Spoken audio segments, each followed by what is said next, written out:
Welcome back to the D2 Nation podcast, ladies and gentlemen. I am your co-host, Wayne Cavadi, and joining me is Bethany Bowman. Welcome back, Bethany. Hey, thanks to have me back. Good to be back and really excited for our guest today. So let's jump right into it. Good to be back and really excited for our guest today. So let's jump right into it. Yeah, you get back-to-back weeks of the MIAA, which I know always makes you happy. Now, while the first regional rankings came out for D2 football, you would think that we would have a football guest on, but let's be honest, those weren't rankings. They're alphabetical order. It's a list. They can wait, okay? So with the D2 basketball season upon us and a big game this weekend, we're going to turn our attention indoors to the hardwood. Yeah, absolutely. I know you're right on those rankings. I do like that the 10 come out, but now I'm just really anxious to see exactly the order. So definitely just a little tease on those. And yeah, you're right. If you told me that we would have had our first basketball guest of the season from the MIAA, I'd imagine it would have been one from the defending national champions. But joining us today is a D2 head coach with one of the cooler, more fun stories in D2, especially with the sort of homecoming this weekend. So joining us today is Missouri Western head coach Will Martin. Welcome to the Nation, Coach. Thanks for having me on. I'm really excited. Yeah, we're excited to have you, to have our basketball season kick off on the show. But Coach, we typically start the show with what brought you to D2, but you have a little bit of a different career. You have a little different of a story. For those that don't know, in 2009, you became the bench manager for the Kentucky Wildcats. And then it was a fun ride after that we'll get into it a little bit more. But how did that all come about? And a little bit of naivety, a little bit of persistence. My freshman year at Kentucky, the summer going into, I actually worked all summer and actually was not hired at Kentucky. And I stayed around. I worked the entire year. I'd show up at 5 a.m. to the equipment manager's room and fold towels in the morning, and worked summer camps all the next summer, and was given an opportunity. So I think if I knew how hard it was going to be as a senior in high school, I probably wouldn't have taken the plunge. So I credit some naivety and maybe a little bit of persistence. Yeah, absolutely. It's a really cool story. And from 2009 to 2012, you went to 3 Elite Eights, 2 Final Fours, and won the 2012 national championship. While we at the D2 level, give you all the credit, you got to work alongside Hall of Famer John Calipari. Not many people get to have a mentor like that. How did that help you become the coach that you are today? I mean, everything that I am today is because of Coach Calipari. He was my first true mentor. The way that we lead our program, the way we try to put players first, that all comes from Coach Cal, and learned a lot of X's and O's and concepts and schemes, but that's really secondary to how I learned how to be a man. I don't think Coach Cal gets near enough credit for everything that he does in the community, what he does for his players, what he does for his staff. And he truly showed me by his example how to be a servant leader. Sure. That's interesting too, that you mentioned being, the players coach and, the X and the O's are secondary. And when you look at your staff, right, you have a couple guys that were players when you were the manager, and you brought them along to the system, showing that you're kind of that players coach kind of guy, with John Hood and Perry Stevenson, who was there just for the first few years. Having those guys come along for the ride, how has that enhanced your comfort level? And was the Coach Cal mindset kind of part of the reason to bring them in? Yeah, I mean, when I was a manager at Kentucky, I knew my role was to take care of the guys because Coach Cal was player first. So when I became a head coach, I guess it was just still instilled in me. And I knew that those guys, Coach Hood was actually at Kentucky Wesleyan, and Perry had kind of worked at a high school and been involved. And I knew they wanted to get their college career started. And so I still had that mindset that I was taking care of the guys. But for our players, it's huge. Hearing from me, a guy that wiped up sweat and did the laundry and all my stories at Kentucky's one thing, but when you're hearing from 2 players that actually went through it, that's completely different. And so I think that it gives our guys a great vantage point, being able to learn from two former players and 2 great men who have played the game at a high level, have played in Final Fours, have won championships. And it just gives us a different type of aura in practice. It gives our skill development a lot of credibility, because when those guys are asking our players to do something, they've already done it themselves. What was that? Why am I blanking? Where was the 2012 national championship? New Orleans. Oh, nice. So what was that like going through, as a man? It's the Super Bowl and March Madness are the two largest sporting events in the world. What was it like? Like, you had been there before, right? You've done that before, and then you're finally playing in New Orleans, playing for the national championship and win. What was it all like coming together like that? It never settles in, like anybody who's experienced anything great in life, they always say, like, when did it settle in? When did you realize? And I mean, it's been however many years ago. I'm 33 years old now, and it still hasn't settled in. And I think that you're just so locked into the mission. Even me as a manager, like, I took my responsibilities very seriously. So our staff taught us to treat every game the same. It sounds cliche, but it's true. I think that's why that team had so much success, was that Coach Cal, really instilled that in our players, but his staff, and also all the way down to the support staff, to us student assistants and managers. And so we were prepped for that. I was so locked into making sure that I was doing my job that, it kind of blocks out all of the distractions. But it's an unreal experience. Pandemonium, being able to play in front of a crowd like that in the Superdome, to be able to experience the confetti coming down, and being able to be out there with your brothers and experience that, it was unreal. Yeah. This weekend, you'll travel back to Lexington for an exhibition game with the Wildcats. What's that going to be like for you and the team, and just how excited are you? Well, super excited. And there's, obviously a lot of built-in storylines with me working there and two of my staff members playing there. But if we learned anything from Coach Cal, it's all about our players. So this entire week and all the preparation has been revolved around our kids and giving them that platform and that experience. And our administration, Missouri Western as a whole, I think if leveraged correctly, being able to play on that stage can be huge for our entire community. So I'm excited for Missouri Western. I'm excited for our administration. I'm excited to get our brand out there, but most importantly, I'm excited for our players and their families. I feel like you're going to be like Coach Dale in Hoosiers when they measure the basket, and you have to show them that it's the same gym that you're playing in back home. Just I might have to do that, Wayne. I'll give you credit. Nice. Okay, let's flash forward to where we are today, and let's talk about how you wound up in D2 and at Missouri Western. Well, I wouldn't be here if I wouldn't have first got fired. So, we always say never envy the unscarred. I like people that have a little have had to go through some things in life. And I was on staff in San Francisco with a guy named Sundance Wicks, and we got fired. And then a few years later, he got the call at Missouri Western, and he hit me up and said, "Let's roll." And it was a no-brainer. So being able to come and work for him, somebody who's, he means more to me than a best friend. So calling him my best friend would probably diminish the brotherhood that we have. I'm the godfather of his kids. I mean, we just have an extremely, extremely deep, authentic relationship. So it was bigger than basketball coming here to Missouri Western and helping him as he took over his first program. Missouri Western has had a ton of success in the past, but for the past decade before Sundance got here, they had struggled. So it was fun to come in. We knew the challenge. Sundance did a tremendous job of turning the program around, bringing energy, or juice as he would call it, to our program, to this university, to St. Joseph as a whole. And so it was really fun, and it was an honor. It was humbling for me to be able to be a part of that.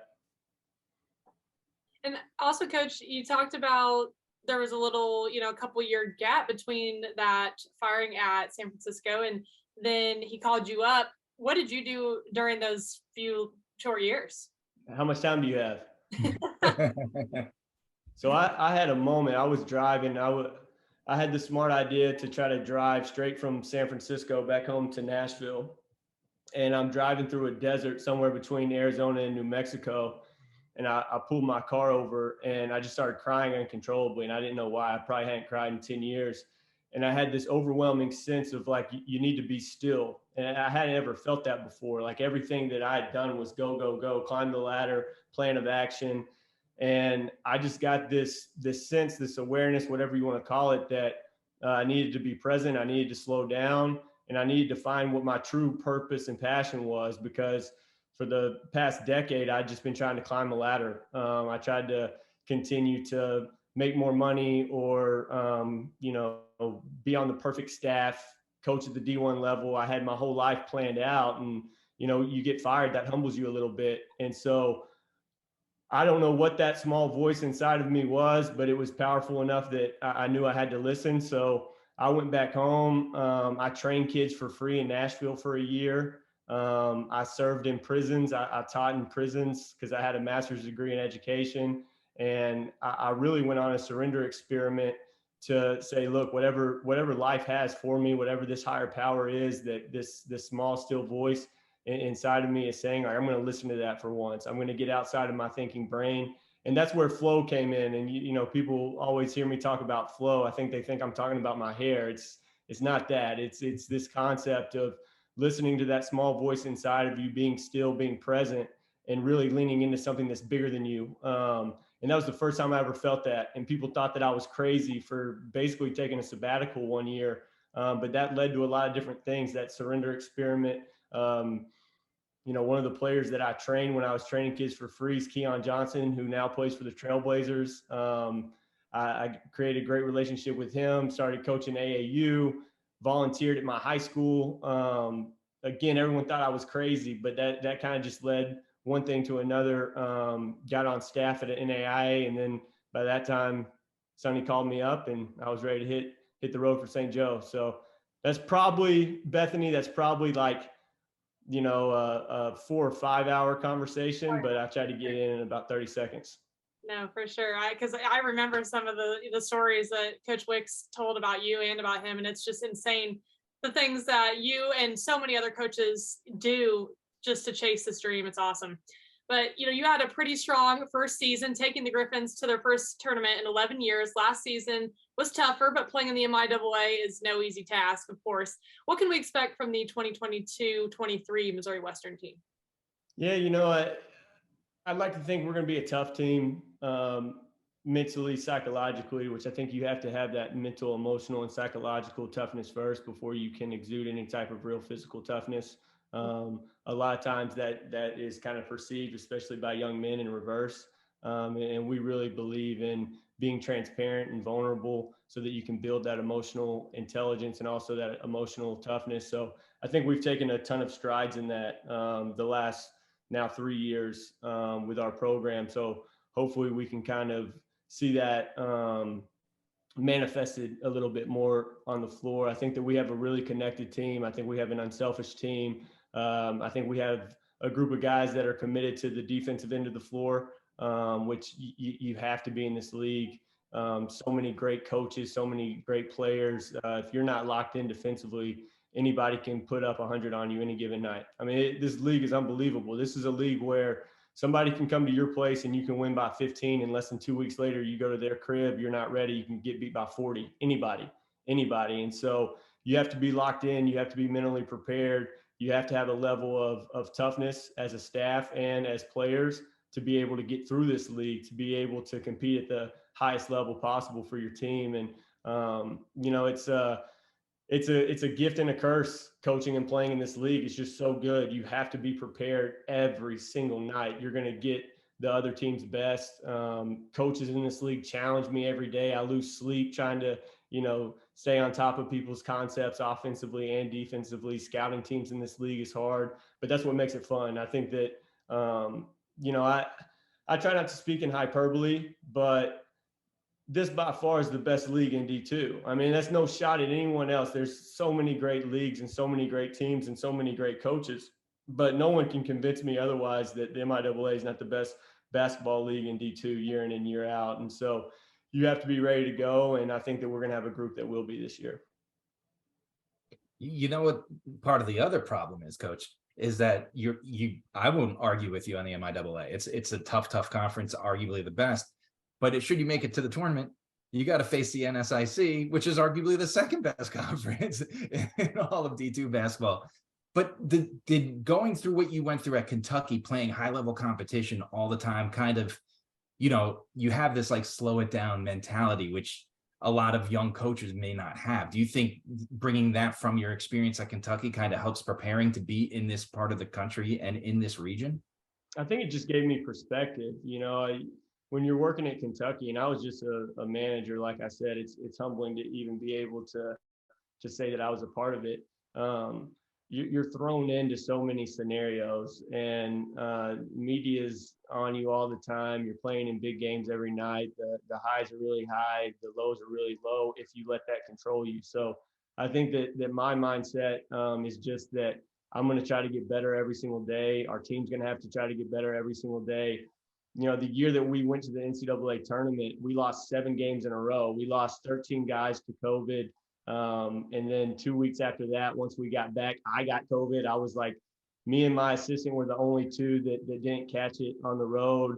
And so we had to sit out 2 games. And Ty Danielson, my GA, who Bethany knows well, he was the head coach thrown into the storm. We lost 7 games in a row, and then we rattled off 5 out of 6 to end the season to make it to NCAA first time in 11 years. I mean, I think that if you don't have the perspective that you're going to stay even keel and balance, or what I would say, you try to stay in flow, you'll just get overwhelmed. You'll get overwhelmed by the circumstances. You'll get overwhelmed by a tough road trip in this league. You'll get overwhelmed by what people think or feel about you. I mean, you just can't get caught up in that. And I think that Kentucky really prepared me for that, because we couldn't. And again, I was just a manager, but I went through it with our players. I went through it with our staff. You can't get upset about what somebody tweeted about you. You can't get upset because you lost the game or you didn't play well. You have to stay even keel, and you have to stay locked into your mission.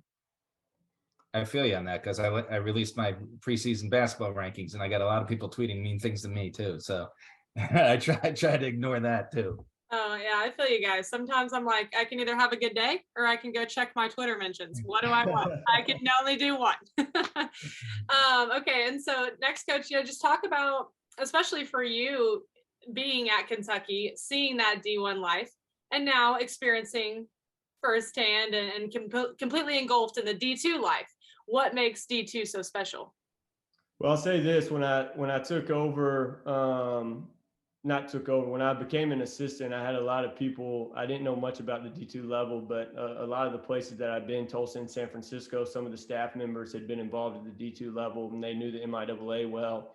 And they said, you can't recruit like you're at a D2. You have to recruit like you're still at Tulsa or San Francisco. Obviously, Kentucky's a different level. We're not recruiting that type of player, but I thought they were crazy when people told me that. And it's so true. I mean, the kids that we're after recruiting, they're not quote unquote D2 guys. I mean, they're high level athletes. They're extremely skilled. And I feel like most of my guys could play and compete at a high level at most mid majors, especially low majors. And so, I think that's what makes this league special. You look at the success that Northwest has had. You look at guys like Trevor Hudgens, who decided to stay and was, player of the year, and now he's in the NBA. That was the best decision for him. But you also look at guys like Ryan Hawkins, who wins 3 national championships and then gets an opportunity to go play at Creighton. And that was probably the best decision for him. I don't know. I wasn't in that circle, but that just shows how special this league is. That shows how special the coaches are here, and it shows the platform that this league provides. I mean, I tell my guys all the time, if you come here, you do things the right way, you win at a high level, you get your degree, you're going to be in a position to grad transfer up if your dream is to play at a high major or become a professional. And so I think those things make this league great. I think it makes it attractive for kids to play in this league. You look at the success that a lot of kids have had playing overseas in this league. Again, I'm getting myself in trouble saying the MIAA is the best, and I might get in trouble for this too. But a lot of times I think that playing in a league like the MIAA, if you have a dream of playing overseas, sometimes could be better than going to a low major or a mid major and maybe being the 10th or 11th guy, because you just have more film. And most agents overseas and scouts overseas, they're aware of how good our league is, and it's probably better that you're playing and you're getting minutes and you're in those situations and you're playing in the regional and NCAA tournament and getting that film and getting that experience versus being the 10th or 11th guy at a low major Division I. And I think kids know that. And so I think that's a huge strength of our league. you look at guys, you know, you got Cam Martin playing at Kansas right now. I mean, guys are leaving and having success. And I don't think that's necessarily a bad thing. I think that shows the strength of our league, especially when kids do it the right way. Yeah. Hey, you're not gonna get in trouble. You're speaking the truth. There's nothing wrong there. Yeah. And you know, to your point, I don't know.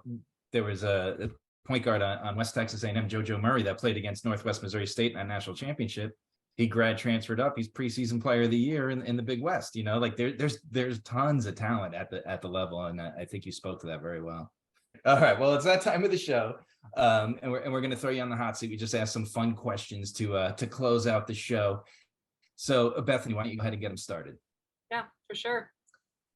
So we spoke about Coach Cal as your mentor. If there was an NBA coach's mind you could sit down and pick for hours, who would it be? Spoelstra.